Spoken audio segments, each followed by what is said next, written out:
Hi everyone, as we already discussed about cost solution metrics in our last video, so I'll be discussing about what is stats today. So this is one of the section of the course itself. So as we already heard about this word before, so stats is a way to get information from data. So basically what is present to us in the form of data or the numerical facts collected together for reference, that includes stats. We can refer this data into we can present it to any another way to show that it's a stats. So there are two type of stats we have. It's a descriptive and inferential. So descriptive is nothing but organizing data in a convenient way, right? There is a structured way to get the data. So it includes a measures of central tendency, how centered are your data.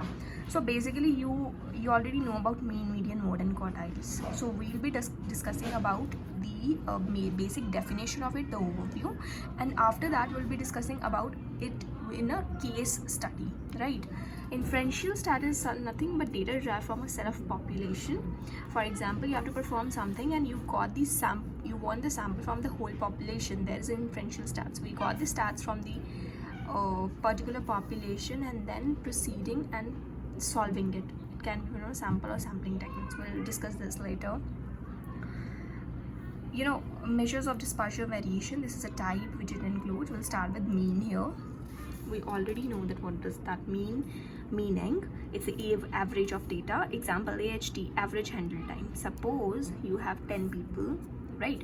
You have 10 people and you have all the data of their average handle time of taking calls. So probably some took 10 minutes, some took 12 minutes, some took 15 minutes. So average is coming somehow as in summing up all the data, dividing with number of people, right? So it includes around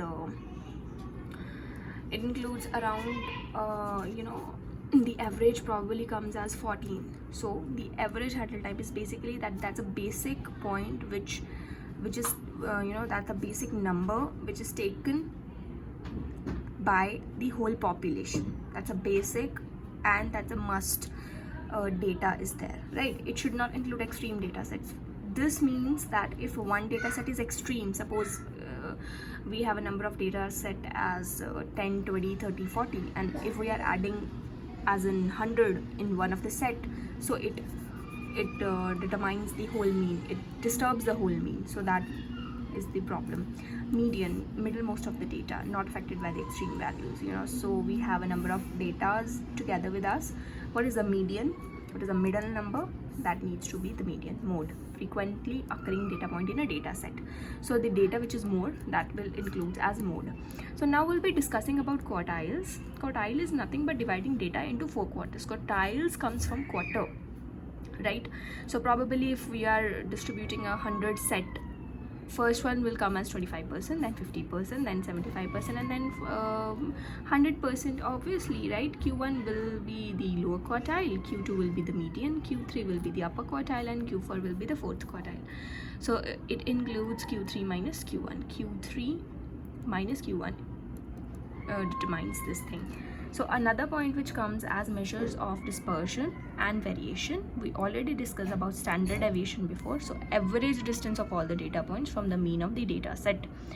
We'll be discussing this in further details with example and the case study. Make sure that you must be gathering that info for sure. Variance is nothing but it's just the square of standard deviation. Range, we have a number of group and the sets, right? So difference between larger and the smallest number of the data set is called as range, right? So I hope this is clear to you.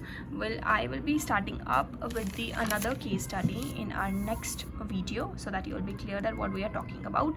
We have already discussed about these things in our yellow belt training, so I'm sure that the things will be a bit depth in this, but this will be short to you and you will be definitely clear with the concepts. Thank you.